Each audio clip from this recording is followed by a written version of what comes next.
On s'est dit ce serait bien pour le spectacle, uniquement pour le spectacle, hein, on n'est pas en formation syndicale non plus, d'avoir un bouquin à vous faire connaître qui recenserait à peu près clairement un truc simple pour comprendre le droit du travail, parce que c'est un truc qui est peut-être volontairement assez compliqué, du genre qu'on nagerait dedans. Et donc on en a cherché un, on a pas mal cherché, et puis on en a trouvé un qu'on trouve assez pratique. Très pratique à transporter. En fait, c'est un bouquin où il y a toute la liste de nos droits. C'est un bouquin sympa et en plus qui représente deux avantages très conséquents. Vous l'avez quasiment tous chez vous à la maison. Et en plus, il fait qu'une page.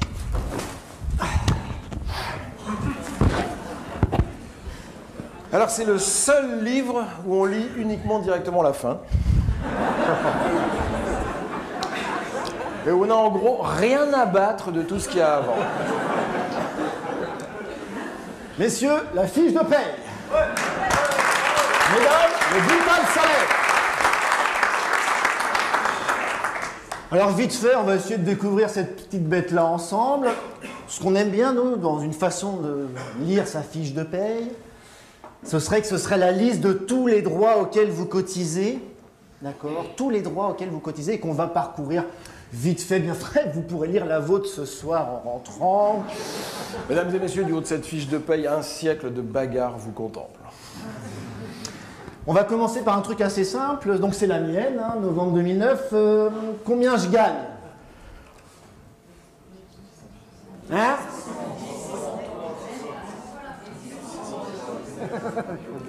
Combien je gagne ? 1603 €. Ça, c'est donc mon net. C'est l'argent qui me tombe dans la poche. À la fin du mois, ça n'est donc pas ce que je gagne. D'accord ? C'est bien le problème. C'est bien le problème et c'est bien tout l'enjeu du combat sur les retraites.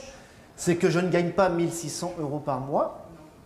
Je gagne 2058 € par mois de salaire brut. Et je cotise un certain nombre de droits, ainsi que mon collègue employeur d'ailleurs, qui cotise lui aussi, ça s'appelle des cotisations patronales. Et le seul chiffre qui n'apparaît nulle part sur cette fiche de paye, c'est la totalité de ce que rapporte, de ce que vaut ma force de travail.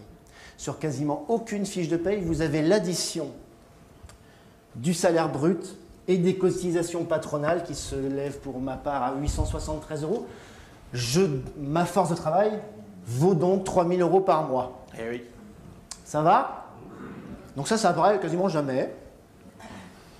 Mais oui, peut-être qu'ils ne voudraient pas qu'on y pense de trop. Non, ouais. Ça pourrait nous donner des idées. Donc, il y a des belles colonnes. On n'est pas d'accord sur les colonnes. Non, on n'est pas d'accord. Moi, je considère que la part salariale et la part patronale, c'est une énorme arnaque. C'est une astuce comptable. C'est de la pédagogie patronale.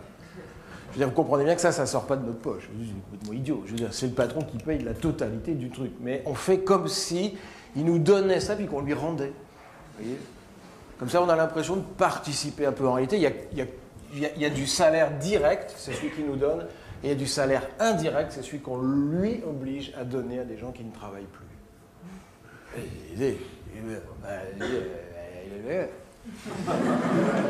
Alors pas du tout, hein, puisque là, il y a un très bon exemple, c'est la CSG-CRDS, une invention de Rocard. Donc vous pouvez commencer une petite liste hein, dans la soirée. C'est facile, vous dites Rocard à chaque fois. Vous verrez, ils sont dans vachement de partis différents. Hein. Et donc, ça ne devait pas durer très longtemps. Bon, ça n'a pas commencé à 8 points quand même, ils ont commencé plus bas. Et donc, vous remarquez que la répartition entre cotisation salariale et patronale est particulièrement avantageuse pour le salariat. C'est-à-dire qu'on a tout dans la gueule. Hein. Et donc, moi, je trouve qu'il y a une très grosse différence entre les deux colonnes. C'est que là, les 161 €, je ne les ai pas dans la poche à la fin du mois.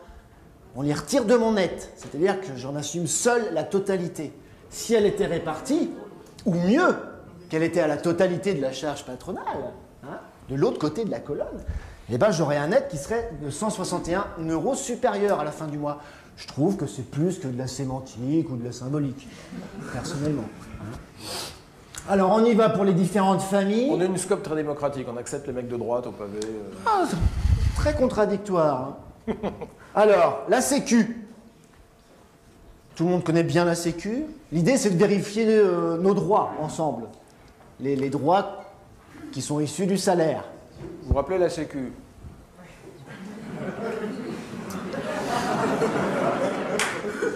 Vous savez qu'elle était unique au début. Il y en a qui connaissent cette histoire? Non?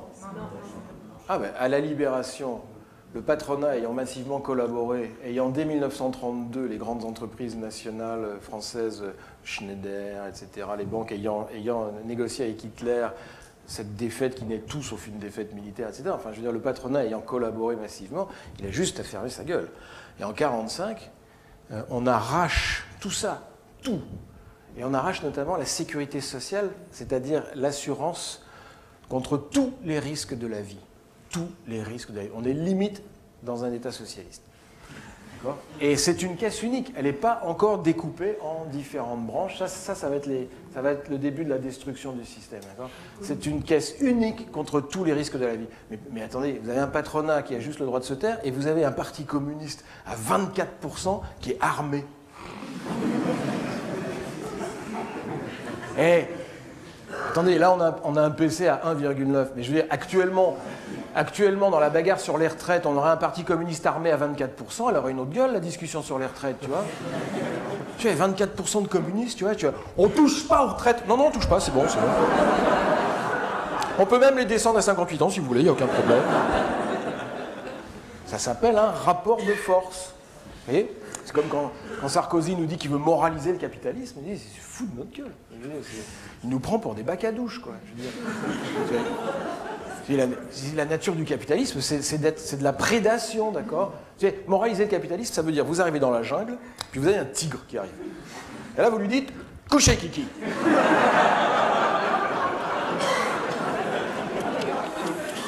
C'est le tigre, il recule si t'es sur un éléphant avec un pétard comme ça et un parti communiste à 24%. Tu vois,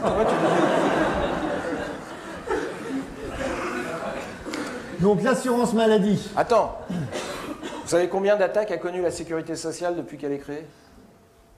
Combien de destructions, de rognages, de détricotages? Combien? Oh, ce serait tranquille, ça ferait une cinquantaine. Ça ferait que 50. 88. Vous savez à quand remonte la notion de trou de la Sécu? Vous savez, le trou de la Sécu. 80, 81, 76, 47. La première fois qu'on parle du trou de la Sécu, 1947. Donc c'est un truc un peu usé, quoi. Ah, il marche toujours. Alors maintenant, ils mettent abyssal à côté, ça fait le trou de la sécurité. Abyssal de la sécurité sociale, mais bon, ça tient quand même encore la route, mais bon, ils nous l'attaquent. Alors comment ils nous l'attaquent? D'abord, ils nous l'ont divisé en branches, donc, d'accord? On cotise donc séparément à chacune de ces branches.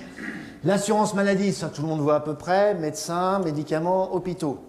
Donc évidemment, ça attaque dur, ça fait pas mal de temps, puisqu'on enlève les médicaments, de moins en moins, pas tous, ça va plus cela. Et puis surtout, il y a vraiment une attaque spéciale en direction des classes populaires, puisque avec leur putain de 1 euro par visite là, et de 50 centimes par boîte de médicaments, vous ne pensez pas que ce n'est pas des classes moyennes comme moi qui allons être gênées le plus. D'accord? Donc les classes moyennes laissent passer. Ceux que ça vise vraiment, c'est les gens qui seraient susceptibles de réellement défendre la sécurité sociale, parce qu'eux en ont vraiment besoin. Ce n'est pas les riches qui ont besoin de la sécu. Ils pourront toujours se payer le médecin, il n'y a pas de problème. Donc c'est pas mal comme attaque, tu vois, c'est bien visé ce truc-là. Ça passe comme une lettre à la poste et ça fait vraiment du dégât. Parce que tous ceux qui n'ont pas la CMU, donc qui n'ont déjà pas de poste payé une mutuelle, ils ne vont plus pouvoir aller aux soins. Et là, ils auront gagné. Parce que si on ne défend pas les droits qu'on a, on voit bien déjà comment ils sont bien lancés. Hein. Donc ça, c'est la maladie. Donc la totalité du personnel hospitalier en France est payée sur cette ligne. La totalité du personnel hospitalier. Quand Sarkozy arrive au Guilvinec et qu'il dit « je vous enlève des charges sociales », on ferme l'hôpital de Carré dans les mois qui suivent. Et les marins disent « on a gagné, on n'a plus de charges sociales ». Je voudrais qu'ils aient besoin d'aller à l'hosto. L'assurance vieillesse. Donc ça, c'est la Sécu, c'est la branche retraite de la Sécu, d'accord? On va y venir tout à l'heure. On va y passer un petit peu de temps tout à l'heure. Donc, juste remarquez un petit peu les sommes. Hein. 137 € pour le salarié, 204 € pour l'employeur. Donc là, on a déjà 340 quasiment. Et on a aussi la retraite complémentaire. Je fais un petit saut dans la fiche de paye. La retraite complémentaire, Arco, enfin, Ircantec si vous bossez pour l'État, tout ça. Hop, alors là, j'ai 78 € et 117 € tous les mois. 500 € tous les mois. Je dégage 3000 € de salaire. Sur l'ensemble de ces 3 millions, il y a 500 € qui financent les retraites. D'accord? C'est pour ça que ça marche, d'ailleurs. Enfin, on va revenir tout à l'heure. Alors, les allocations familiales. Ah! Tout le monde voit ce que c'est, les CAF, les caisses d'allocations familiales. D'après vous, combien de droits, combien d'allocations différentes existent-ils et auxquelles vous avez droit? Est-ce que vous pouvez dire un chiffre? Combien d'allocs à la CAF? Combien d'allocs différentes? Qu'est-ce que vous connaissez? Le logement, parents isolés, ça n'existe plus mais c'était remplacé. Le RSA, c'est un revenu de solidarité active. Yes. Les handicapés, ça fait 4. Ouais. Les allocations pour les enfants, donc quand on a 2, 3, ok. Il y en a 5. Donc il y en a 27. 27? Si vous en connaissez que 5, il y en a 21 que vous n'allez pas utiliser. Donc vous allez sur le site de la CAF et vous regardez tous les droits qui existent. Il y en a qui sont assez récents, qui sont assez mal connus, l'accompagnement des personnes en fin de vie, puis des trucs qui sont très peu connus, comme les aides au déménagement, comme les aides à l'installation avec les premiers équipements de nécessité. Si tu n'as pas de machine à laver, tu vois, pour sortir de l'esclavage du laver, bon hop, tu as le droit de t'équiper. Bon. Donc il y a plein d'allocs, mais qui ne sont pas toutes connues. Accident du travail, on passera rapidement. Ça, c'est quand tu te pètes sur ton lieu de travail. Alors là, tu n'as pas les 50 centimes et 1 € là. Là, tu es bien pris en charge. Là, c'est plus. Tu débourses rien, tu n'as même pas besoin d'avoir de mutuelle. L'accident du travail, ça marche encore très bien. Évidemment, il l'attaque aussi. Et puis, il y a un gros problème, c'est la déclaration de l'accident.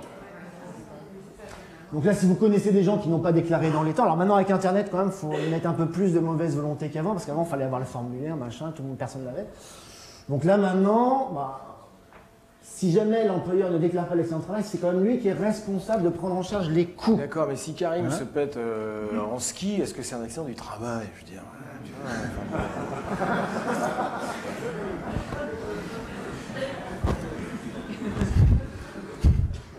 Solidarité personnes âgées. Alors celui-là, on l'aime bien. C'est le préféré de Gaël. Ah non, c'est la réduction de filles ton préféré. Solidarité personnes âgées, donc c'est la nouvelle branche dépendance qu'ils ont tout de suite commencé à attaquer avant d'avoir fini de l'installer. Donc c'est la saloperie du lundi de Pentecôte, pour que tout le monde suive, d'accord? Alors remarquez bien, on est en novembre 2009 et donc je cotise par le biais de mon employeur à hauteur de 6 €. Il n'y a pas beaucoup de lundi de Pentecôte au mois de novembre, on est d'accord? Okay. Donc 6 € en novembre, ok, 6 € en décembre, 6 € en janvier, 6 € en février, etc. Ok. Tous les mois, on cotise donc pour la dépendance. Qu'est-ce qu'on en a à foutre de bosser le lundi de Pentecôte? Ça change quoi puisqu'on a cotisé toute l'année? Ok? Rien.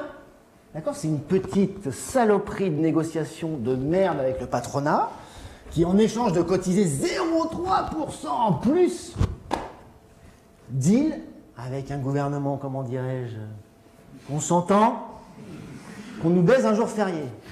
Alors en plus, ça ne marche pas du tout avec plein de secteurs d'activité. C'est-à-dire que le raisonnement, c'est qu'on va pouvoir faire bosser les gens un jour de plus, puis avec l'argent que ça va dégager, on va pouvoir financer les 0,3%. Alors un animateur, par exemple. Donc, Karim. Il bosse le lundi de Pentecôte. Est-ce que ça fait rentrer plus de pognon dans sa MJC pour financer les salaires? Un prof, dans un collège, ils bossent un jour de plus maintenant, les profs, ok, ils bossent. Ça fait rentrer plus de pognon dans le collège ou quoi? Mais ça n'a aucun rapport. Calme-toi. Ouais, ça m'énerve un peu, ça. Non, parce qu'ils jouent sur nos sentiments. Ils nous disent, il faut être solidaire, les vieux ont tous crevé. Donc ça, en plus, c'était un été parce qu'il avait fait trop chaud, bon, voilà. Ça va, quoi. Enfin... Vous allez me l'énerver. Aide au logement. C'est quoi ça, l'aide au logement? 0,1%. Les prêts, le 1% logement. C'est comme ça qu'on en parle souvent. Le 1%, ce n'est pas le taux de cotisation, hein, c'est 10 fois moins. Hein. C'est le taux, soi-disant, du prêt qu'on va pouvoir emprunter pour accéder à la propriété auprès de son employeur. Donc ça, il y a plein de gens qui ne connaissent pas. Bah, la banque, elle t'en parle jamais, puisqu'elle a plutôt intérêt à ce que tu viennes emprunter chez elle à beaucoup plus que 1%. Donc voilà. La réduction Fillon. Oh, il va s'énerver, là. Quel est le vrai nom de la réduction Fillon? Le vrai nom de la réduction Fillon? C'est quoi le vrai nom de Fillon? Qui a inventé la réduction sur les bas salaires? Puisque c'est de ça qu'il s'agit. Les allègements sur les bas salaires.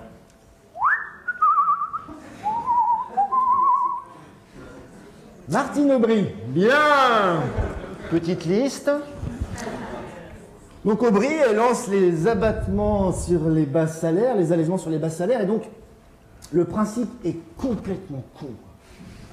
Ça, c'est vraiment un trou à salaire, mais ça marche trop bien.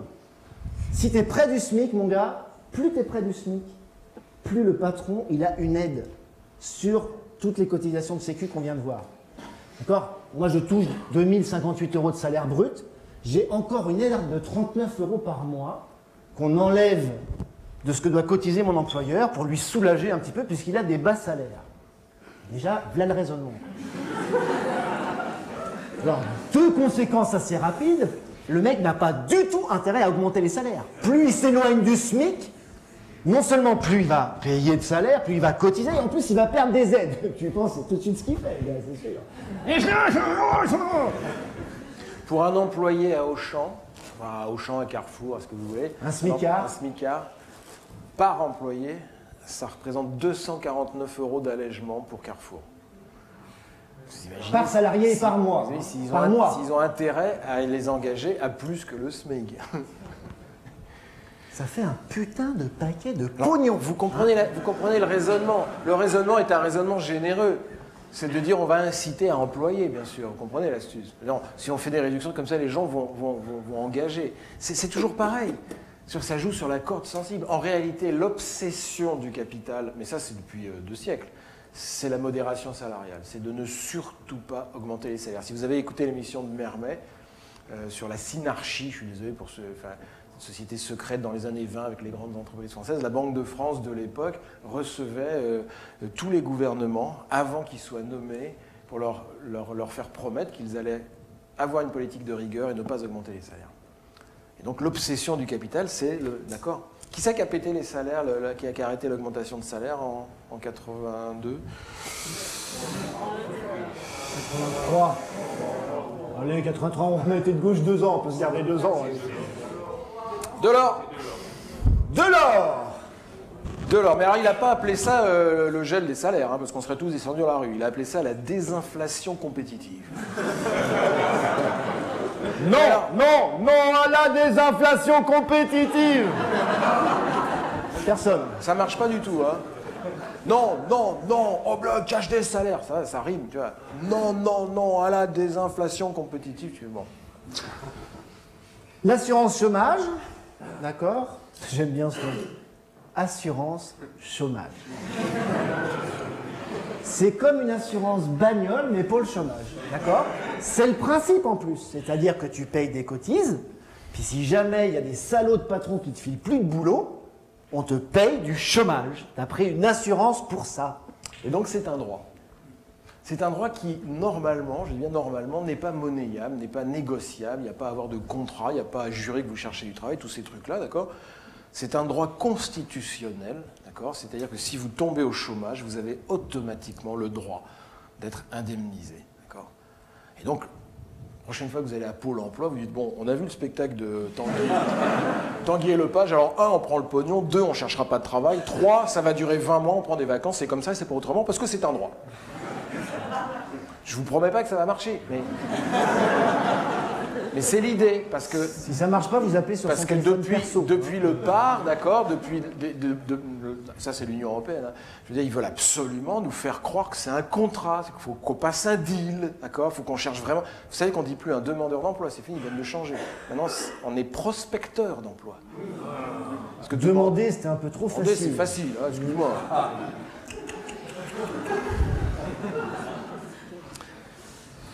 Et donc là, il l'attaque celui-là. Hein. Il l'attaque sévère, ça fait vraiment un moment que ça dure. Donc là, il y a eu les 3 offres qu'on ne peut pas refuser. Il y a la durée qui change tout le temps. Il te manque 50 heures avant, tu perds 6 mois. Enfin, c'est vraiment un droit qui est attaqué. Il est trop emblématique du travail libre, comme les retraites. Comme par hasard, même objectif, même importance stratégique et beaucoup d'efforts là-dessus. Ça paye du travail libre, vous êtes d'accord, hein? C'est grâce à ces cotisations du travail subordonné qu'on paye du travail libre. D'accord? Donc là, il y a... Hein? Alors, bon. Bonjour. Ça rigole le jeu.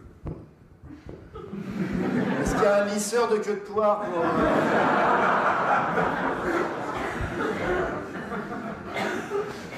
Alors, FNGS.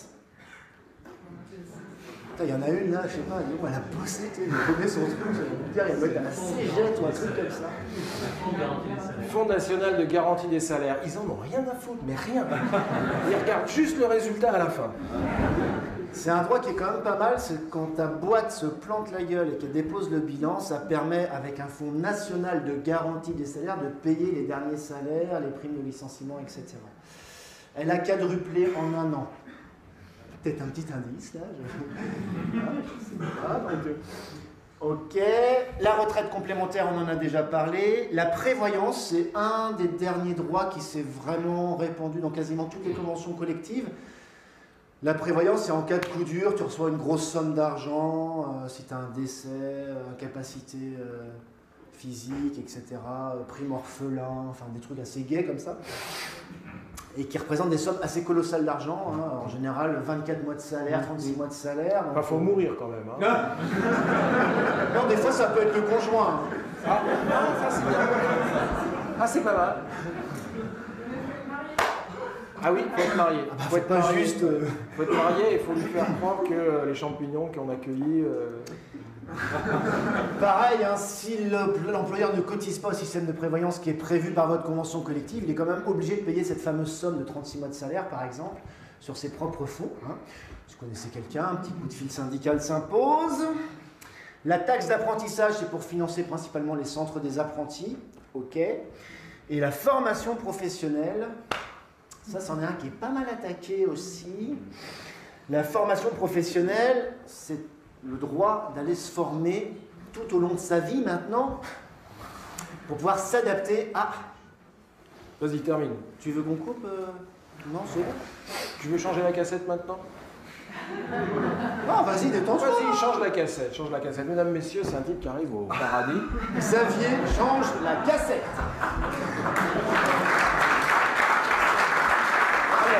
Alors, la formation professionnelle, un droit assez important donc qui vous permet de partir en formation avec pas mal d'innovations depuis 2004 avec un accord signé par la CGT, aussi la CGT, enfin tout le monde, hein, l'a signé. En 2004, il a notamment créé une petite saloperie, le DIF, le droit individuel à la formation, qui est une espèce de non-droit en fait. Hein. C'est un soi-disant droit, donc chaque année que tu bosses, tu gagnes 20 heures, d'accord, tu cumules, donc tu épargnes 20 heures jusqu'à 120 heures maximum, et alors tu as le droit de dépenser à faire ce que tu veux en formation, c'était l'idée, à ton initiative. Tu veux faire une formation macramée, tu la demandes, t'y vas, tu vois. Alors pas du tout. Alors d'abord, ils ont le droit de la refuser une fois, 2 fois, 3 fois presque. Et en plus, comme ils n'en ont pas du tout fait la promotion, pendant 4-5 ans, ça a végété, très peu de demandes, etc. Puis alors, quand on arrivait tout près des 120 heures, c'est-à-dire quand les gens ont compris qu'ils avaient paumé des droits, s'ils ne commençaient pas à les dépenser, là, ça a commencé à s'activer, quoi.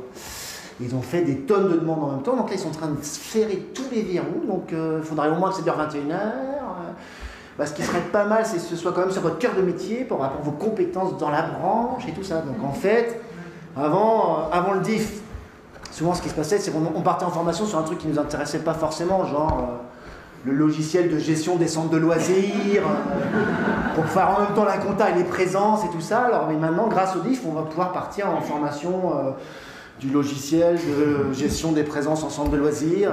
Et ce sera à notre propre initiative. En fait, il faudrait traduire éducation tout au long de la vie, qui a l'air d'être un truc sympa, par obligation de formation jusqu'à ce que mort s'en suive. Ça serait beaucoup plus juste.